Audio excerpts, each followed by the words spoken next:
Hi చెప్పు. Hi, what's your name? Tejaswanth. కానీ చాలా అడ్వెంచరస్. అక్కడ 600 స్టెప్స్కే మేము ఆగమైపోయినాం. ఇంకా దరిద్రం ఏంటంటే నా దాంట్లో చెక్ ఇంజన్ లైట్ చూపిస్తుంది బైక్లో, బట్ నాకైతే దోలు తీరింది ఈరోజు.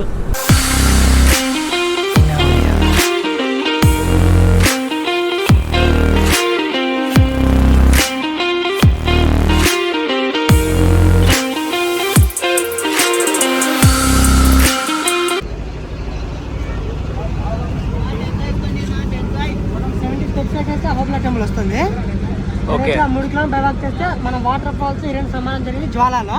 ఓకే, అక్కడ నుంచి రిటర్న్ మాలవ కాటేమికి వెళ్తాము.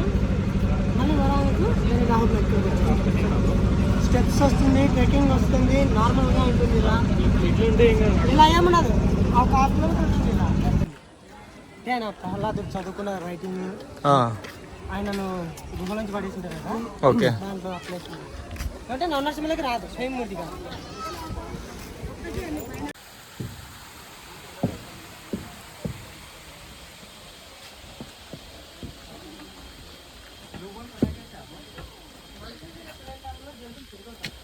సో ఆల్మోస్ట్ 3 కిలోమీటర్స్ అన్నమాట. ఈ స్టిక్స్ అయితే మ్యాండేటరీ మనకి. స్టిక్స్ ఎక్కడ యూజ్ అయితే అన్న? అలాంటి దాంట్లో వెళ్తాం సార్. 1.5 కిలోమీటర్ లోతు ఎంత ఉందో తెలుసుకోండి.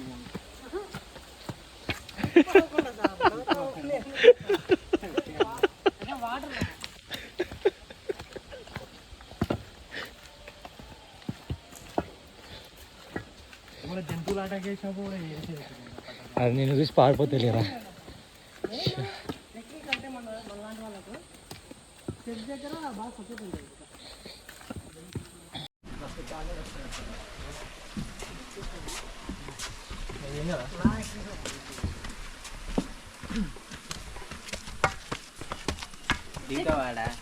అన్ని జీవితాలు అంతే.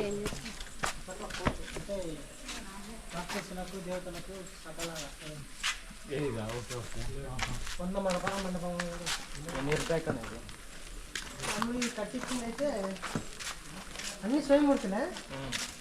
కట్టించిన ప్రతాపరుద్ర మహారాజు కట్టించినారు. టెంపుల్ ప్రతి ఒక్కటి.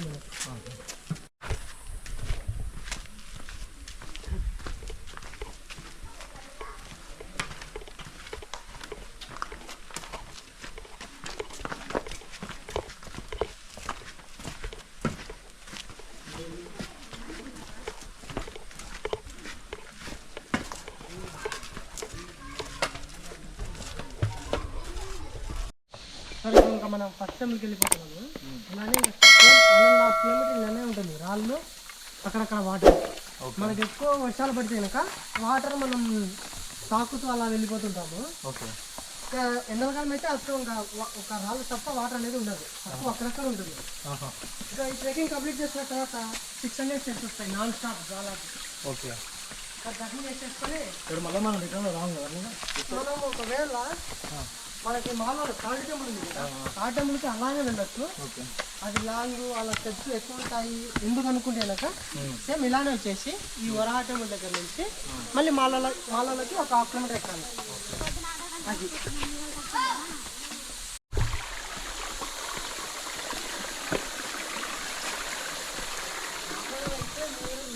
ప్లానింగ్ ఉన్నప్పుడు ఒక 1 డే కానీ లేకపోతే 2 డేస్ కానీ ఒక ప్లానింగ్ పెట్టుకుంటే ఇక్కడ అంతా తిరగచ్చు.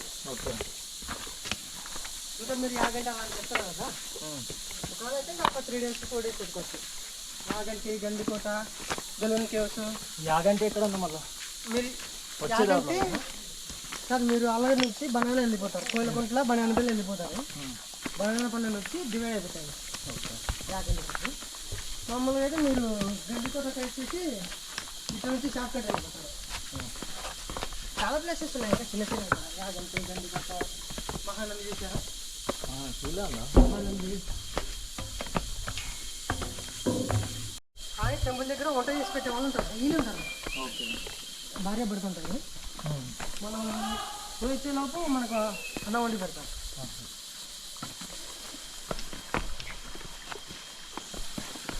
కేవలం శివరాత్రికి మళ్ళీ ఇంకో ఫెస్టివల్ ఉంటుంది కదా, శివుడిది టెంపుల్ ఇంకా పండుగ ఉంటుంది. పండుగలప్పుడు జనాలు ఎక్కువ ఉంటారు. తెలుసు ఆరెంజ్ ఫ్లాగ్ కనిపిస్తుందా? అక్కడ స్వామి స్వయం పాదాలు ఉంటాయి. అదే నేను చెప్పాను కదా ఉగ్రస్తంభం అని, అదంతా అదే ఉగ్రస్తంభం. అంటే అది పిల్లర్ మొత్తం 5 కిలోమీటర్స్ అన్నది. అదే లక్ష్మీనరసింహ చేతులు అడుక్కుని లేదు లేదు అంటే నేను చెప్తాను, ఎక్స్ప్లెయిన్ చేస్తాను. స్వామి అంటే ప్రహ్లాదుడు హిరణ్యకశిపుడు ఉంటాడు కదా, హిరణ్యకశిపుడు సొంత కొడుకునేటువంటి ప్రహ్లాదుని చంపాలని చూస్తాడు. ఎందుకంటే ప్రహ్లాదుడు అంటాడు హరియే గొప్పవాడు నా తండ్రి చెడ్డవాడు అంటే హిరణ్యకశిపుడు నచ్చదు. అప్పుడు హిరణ్యకశిపుడు అడుగుతాడు ప్రహ్లాదుని, నీ హరి ఇందులో ఉన్నాడా అన్నప్పుడు ఆ స్తంభం నుంచి బద్దలు కొట్టుకొస్తాడు. అంటే ఇదంతా యుగాలు సార్. ఇప్పుడు మనం ఉన్నది కలియుగం, అప్పుడంతా కృతాయుగంలో జరిగింది. 40 లక్షల వేల సంవత్సరాల కింద జరిగినది అది.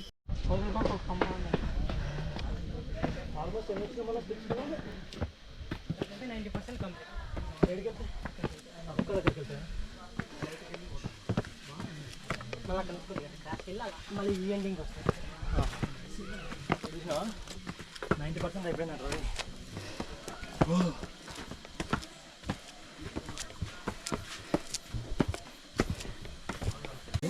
నేను చెప్పాను కదా ఇందాక ఉగ్రస్తంభం అని బ్లాక్ చూపించి స్వామి స్తంభం నుంచి బద్దలు కూడా చెప్పేసాను. ఆ రూట్కి ఎంట్రీ ఇది 2 కిలోమీటర్స్ నాన్ స్టాప్ సేమ్ ఇలానే ఉంటుంది రూట్. ఓకే, నాన్ స్టాప్ ఇలానే ఉంటుంది. ఇంకా ఎండింగ్ లో 5 మినిట్స్ ఇంకా రిస్క్ ఉంటుంది. చెప్పలేసుకొని వెళ్ళొచ్చు, షూస్ చేసుకొని వెళ్ళొచ్చు, కానీ అందరూ వెళ్ళలేరు. కేవలం అలా మనలాంటి 8% మాత్రమే వెళ్ళగలరు. లేదు భక్తి ఉండే ఖచ్చితంగా చూడాలని పంతంతో అయితే ఎంత టైం అయినా కానీ ప్రశాంతంగా వెళ్ళేసి రావాలి అక్కడికి. మాలాంటి మరి వీడు వెళ్ళొచ్చా మావాడు? ఆయన ఎక్కడికి కష్టపడుతున్నాడు కానీ వస్తాడు, ఇబ్బంది ఏం లేదు. ఏమంటే లేట్ అవుతాడంటే మినిమం అక్కడికి వెళ్ళేసి రావాలంటే 2.5 hours వస్తుంది. అప్పుడు 1 hour ఒక 1/2 hour దర్శనమో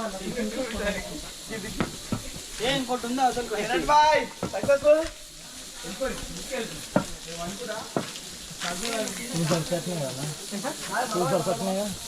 కలుస్తాయి మీకు. ఇక్కడ మనకి 9 స్వయం దొరుకుతారు. ఇక్కడ 9 గ్రహాలకు అధిపతులు. మనకేంటంటే అక్కడ స్తంభం నుంచి బద్దలు కొట్టుకొచ్చిన తర్వాత హిరణ్యకశిపుని 8 చేతులతో, ఒక చేత చక్రాస్తం, ఒక చేత శంకుస్తం పట్టుకొని కాళ్ళు చేతులు ఇలా పట్టుకొని ఇలా పేగులు చీలుస్తాడు. పేగులు చీల్చి ఒక పూల దండలా వేసుకుంటాడు స్వామి నా హిరణ్యకశిపుని పేగులు. తర్వాత సంహారం చేసిన తర్వాత స్వామికి చేతులకు రక్త మార్కలు అంటుతాయి. ఆ రక్త మార్కలు అంటున్నప్పుడు ఒక గుండం ఉంటుంది కదా, రక్త గుండం అని మామూలుగా గుండం ఉంటుంది. ఆ గుండంలో చేతులు అడిగితే రక్త గుండం అని పేరు వస్తుంది. తర్వాత స్వామి కోపం తగ్గాలనే ఉద్దేశంతో ఈ వాటర్ అంటాం కదా, ఈ వాటర్ ఫాల్స్ అంటాం కదా, ఈ వాటర్ని భవనాశిని తీర్థమంటారు. పైనుంచి స్వామి కోపం తగ్గాలనే ఉద్దేశంతో పైనుంచి పడుతుంది. పడిన తర్వాత కూడా 365 days కనీసం పడుతూనే ఉంటుంది. డ్రాప్స్ అయినా పడుతూనే ఉంటుంది, వాటర్ అయితే ఆగిపోదు. 365 days పడుతూనే ఉంటుంది. ఆయన కోపం తగ్గదు. ఆ వాటర్ పడిన తర్వాత కూడా స్వామి కోపం తగ్గదు. మనకి ఆ వాటర్ మనం ఎంత తీసుకున్నా కానీ 365 రోజులు ఉండనే ఉంటుంది. ఎంత తీసుకుంటున్నా కానీ వాటర్ వస్తుంది. ఇది మన ఇక్కడ వచ్చేసి కుజగ్రహానికి అధిపతి. ఇక్కడ మనం చూస్తే ఈ కొండ వచ్చేసి వేదాద్రి పర్వతం అంటారు. మనకి అక్కడికి వెళ్తే గౌడాద్రి పర్వతం అంటే గద్ద, అదే గౌడ పక్షి ఉంటుంది కదా, వాహనం, దేవుని వాహనం. ఆ గౌడ వాహనం ఆకారం ఎలా ఉంటుందో అలా ఉంటుంది. చూపిస్తాను రండి.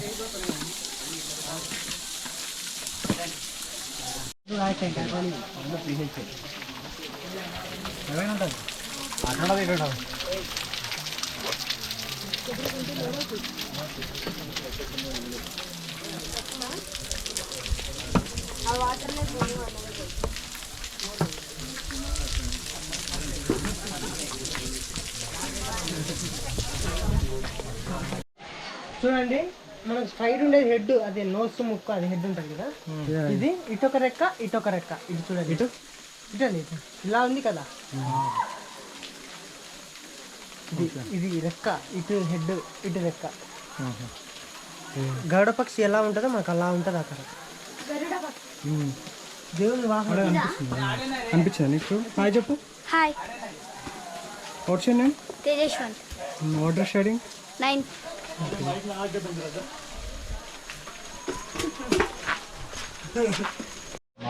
చెప్పండి. అదే హిరణ్యకశిపుని సంహారం చేసిన తర్వాత హ్యాండ్ వాష్ చేసుకుంటా అని చెప్పాను కదా ప్లేస్.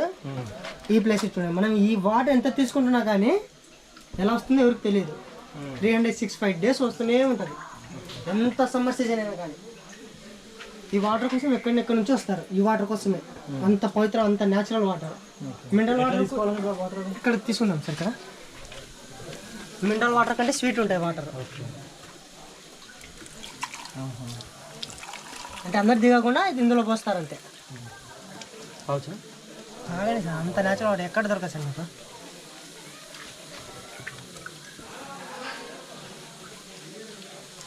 నువ్వు బాగా ఎలా ఉన్నాయి bro. 2000 years later. Okay bro, మరి సో అన్న నీ కాంటాక్ట్ నెంబర్ ఇస్తా జరా, అదే సార్. ఇంకా అందరికి నీ కాంటాక్ట్ నెంబర్ ఇస్తా. కాదు, ఎప్పటి నుంచో కదా.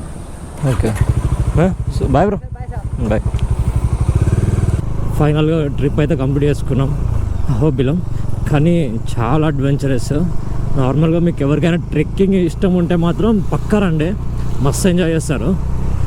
ఇంకోటి ఏంటంటే మన గైడ్ ఏం చెప్పాడంటే సెప్టెంబర్లో వస్తే బాగుంటుందన్న, అసలు ఇప్పటికంటే సెప్టెంబర్లో రావాల్సింది మీరు అని అన్నాడు. సో నార్మల్గా ఇంకోటి ఏంటంటే మీరు గైడ్ పెట్టుకోండి పక్కా, ఎందుకంటే మీరు వెళ్తే మీకు ఏం అర్థం కాదు అసలు ఏంటి అనేది. గైడ్ ఉంటే ఏంటంటే మనకి డీటెయిల్గా ఎక్స్ప్లెయిన్ చేస్తాడు. సో అతని డీటెయిల్స్ కింద డిస్క్రిప్షన్లో ఇస్తా, అండ్ ఇట్లానే స్క్రీన్ మీద కూడా ఇచ్చేస్తాను అనమాట. మీరు కాంటాక్ట్ అవ్వండి. ఒకవేళ అహోబిలం వెళ్తే మాత్రం పక్కా తన్ని కాంటాక్ట్ అవ్వండి. మనకు చాలా రీజనబుల్ ప్రైస్ తీసుకుంటాడు, తక్కువ తీసుకుంటాడు. నా పేరు చెప్పినా కూడా లైక్ తక్కువ తీసుకుంటాడు. నార్మల్గా చెప్పాను అన్నమాట, నా తరపున ఎవరైనా వస్తే మాత్రం తక్కువ తీసుకోమని. వేరే వాళ్ళు అయితే చాలా వసూలు చేస్తారు. మనోడిని చూసిరు కదా, మనోడిని ఆడికి వెళ్ళాక చెప్తే మనోడు ఇంకా చూసుకుంటాడు అంత కంప్లీట్గా. చాలా మంచోడు, పేషెన్స్ ఎక్కువ, మనల్ని బాగా అర్థం చేసుకుంటాడు. తప్పకుండా గైడ్ అయితే పెట్టుకోండి. ప్రైస్ డీటెయిల్స్ అవన్నీ నేను చెప్పా, మీరు మాట్లాడుకోండి. మీరు తక్కువనే తీసుకుంటాడు మనకైతే. ఆ గుట్టలు అవి ఇవి ఓకే, కానీ స్టెప్స్ రాగానే ఇంకా మొత్తం 600 స్టెప్స్ ఉంటాయి పైకి. అక్కడ 600 స్టెప్స్కే మేము ఆగమైపోయినాం. ఇంకా అంత పైకి వెళ్ళాలంటే చాలా కష్టం. సో అంటే అంత ఓపిక లేదు, ఎందుకంటే ఆల్రెడీ రైడ్ చేసి వచ్చాం కదా హైదరాబాద్ నుండి, చాలా అలసిపోయాము. ఇంకా ట్రెక్కింగ్ అంటే ఇంకా ఒకటే రోజుల్లో అంత అంటే చాలా కష్టం అని చెప్పి ఇంకా నేను అంటే చూసే వరకు అయితే చూసేసా. అక్కడ పైన వాటర్ ఫాల్ ఉంటుంది, చాలా బాగుంది. అది ఒకసారి మీరు చూడండి. మీకు ఆ 600 స్టెప్స్ ఎక్కి అలా ఒక మన వాటర్ ఫాల్ కాల్ నిలబడితే కథం, ఇంకా అంతా మర్చిపోతారు, మీరు ఎక్కింది అంతా మర్చిపోతారు. నేను మళ్ళీ సెప్టెంబర్లో ప్లాన్ చేస్తున్నాను. ఈసారి డీటెయిల్గా నేను ఎక్స్ప్లోర్ చేస్తా. ఆ పైన 5 kilometers కూడా వెళ్ళాలనుకుంటున్నాను అనమాట పైకి. కాకపోతే అది ఓన్లీ మనలాంటి యూత్ మాత్రమే వెళ్ళగలుగుతారు, ఎందుకంటే చాలా డేంజర్ అంట అది పైకి వెళ్ళడము. సో కొంచెం ఏజ్ ఎక్కువ ఉన్న వాళ్ళైతే అవాయిడ్ చేయడమే బెటరు. ఇప్పుడు డైరెక్ట్ మనం ఇంకా గండికోట అన్నమాట, ఎక్కడ ఆగేది లేదు. గండికోటకి వెళ్ళి ఫస్ట్ రూమ్కి వెళ్ళి ఫస్ట్ రెస్ట్ తీసుకోవాలి, ఎందుకంటే నాకు అసలు ఓపిక అనేది చచ్చిపోయింది. ఓపిక అసలు లేదు, గ్లౌస్ కూడా తీసేసిన. మళ్ళీ ఆలగడ్డకు వచ్చేసాము. ఎక్కడి నుండి అంటే ఇది మిడ్ పాయింట్ అన్నమాట. అంటే అహోబిలంకి హైదరాబాద్కి వెళ్ళాలన్నా, గండికోటకి వెళ్ళాలన్నా, కడపకి వెళ్ళాలన్నా ఇది ఒక మిడ్ పాయింట్. సో ఆలగడ్డ నుంచి మనం లోపలికి వెళ్ళి అహోబిలం మొత్తం చూసేసి మళ్ళీ రిటర్న్ వచ్చేసినాము ఆలగడ్డకి. సో ఇక్కడ నుండి 68 kilometers అంట గండికోట. ఇంకొక 1.5 hours అంటే 5 వరకు రీచ్ అయిపోతాం. దరిద్రం ఏంటంటే నా దాంట్లో చెక్ ఇంజన్ లైట్ చూపిస్తుంది బైక్లో. సంథింగ్ మాల్ ఫంక్షనింగ్ ప్రాబ్లం ఉండొచ్చు లోపల, ఎందుకంటే మొన్ననే జస్ట్ 2-3 weeks అయింది సర్వీస్ చేయించి. వాళ్ళు అప్పుడే అసలు చెక్ ఇంజన్ లైట్ ఎందుకు చూపిస్తుందో నాకు అర్థం కావట్లేదు. బట్ వెళ్ళిపోతుంది. ఒకవేళ ఇంజన్ లైట్ అలానే ఉందనుకో షోరూంలో ఇచ్చేస్తా, ఎందుకంటే అది నా ప్రాబ్లం ఉందేమో. బట్ ఇంకా తప్పదు, ఇప్పుడైతే రైడ్ చేయాల్సిందే. ఇంకా వేరే ఆప్షన్ అయితే నాకేం లేదు. ఇక్కడ సర్వీస్ సెంటర్ ఎక్కడ ఉంటుందో తెలీదు, ఇదంతా పెద్ద రిస్క్. ఇంకా సో డైరెక్ట్ ఇంకా అక్కడికి వెళ్ళాకనే హైదరాబాద్కి వెళ్ళాకనే చూసుకుంటే ఈ ప్రాబ్లం. ఇంకా మనం డైరెక్ట్ ఇంకా గండికోటకే, ఇంకా ఎక్కడ స్టాప్ లేదు, స్టాప్ చేయకుండా వెళ్ళిపోతున్నాను నేను. ఇంకా వెదర్ అయితే బాగానే ఉంది, క్లౌడీగా ఉంది కొంచెం అయితే. మోస్ట్లీ వర్షం పడవచ్చు పడకపోవచ్చు తెలీదు. మా వాడేమో ఈరోజు గండికోటకి వెళ్ళాక యాక్టివిటీ చేద్దామన్నాడు, బట్ నాకైతే దోలు తీరింది ఈరోజు. అస్సలు ఓపిక లేదు, ఓపిక అంతా చచ్చిపోయింది. సో ఇంకా వెళ్ళి ఫ్రెష్ అప్ అయ్యి స్నానం చేసేసి పడుకోవడమే. ఇంకా ఈరోజు అయితే పడుకుంటా, నాకు పెద్ద ఓపిక అస్సలు లేదు. ఏదైనా ఉంటే రేపు ఎక్స్ప్లోర్ చేసేద్దాం.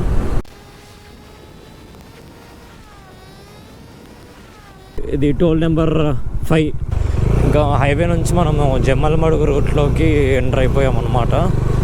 సో నాకు తెలిసింది ఇక్కడ నుంచి హార్డ్లీ ఒక 30 కిలోమీటర్స్ ఉండొచ్చు అని నేను అనుకుంటున్నా. నాకు తెలీదు, మ్యాప్ మనోడే చూస్తున్నాడు ముందట. బట్ రోడ్ అయితే దరిద్రంగా ఉంటుందని నాకు తెలుసు, ఎందుకంటే మొత్తం ఊర్లో నుంచి కదా పోయేది. ఇక్కడ చెక్ ఇంజన్ సింబల్ చూసి నాకైతే గుడ్డ డగ్ డగ్ అని కొట్టుకుంటుంది. కంప్లీట్ విలేజ్ అసలు బాగుంది. కొత్త విలేజ్కి వస్తే ఆ కిక్ వేరు, అసలు బాగుంటుంది అసలు.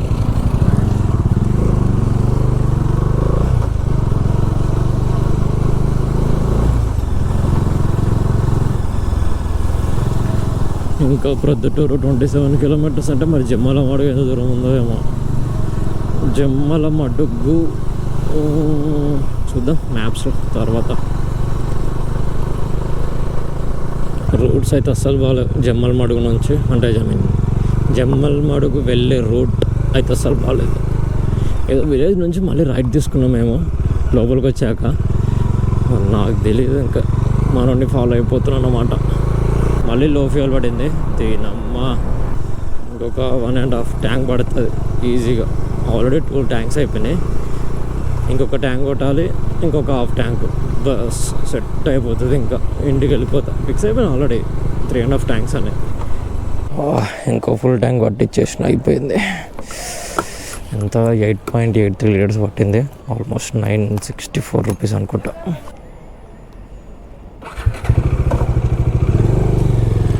మైలేజ్ అయితే యావరేజ్గా 26 వస్తుంది ప్రజెంట్. చూద్దాం. 9 కిలోమీటర్స్ ఉంది మన గండికోటకి. అంటే చేతులు చూడండి ఎలా అయిపోయాయి అసలు. బా పెయిన్ వస్తున్నాయి, చాలా పెయిన్ ఉంది చేతులు. నెక్స్ట్ సోలో ట్రిప్కి అయితే లగేజ్ చాలా తక్కువ పెట్టుకోవాలి. ఈ లగేజ్ తోటే ప్రాబ్లం అంతా. బైక్ మీద వెళ్ళినప్పుడు మేనేజ్ చేయలేక చచ్చిపోతాం అన్నమాట. గండికోటకు వచ్చేసాం ఫైనల్లీ. ఇది హరిత రిసార్ట్స్, దీని గురించి కూడా చూసిన, కాకపోతే నాకు జేబీ రిసార్ట్స్ వాళ్ళది నెంబర్ ఇచ్చారన్నమాట మా ఫ్రెండ్. సో అక్కడికి వెళ్తున్నాం ప్రజెంట్. ఇదే జేబీ రిసార్ట్స్.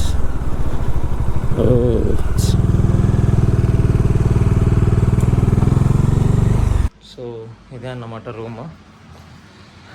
పర్లేదు, బాగానే ఉంది. నాన్ ఏసీ తీసుకున్నాం ఎందుకంటే ఇక్కడ చల్లగా ఉంది. సో ఏసీ అవసరం లేదు అంతగానో మనకి. పర్లేదు, బాగానే ఉంది.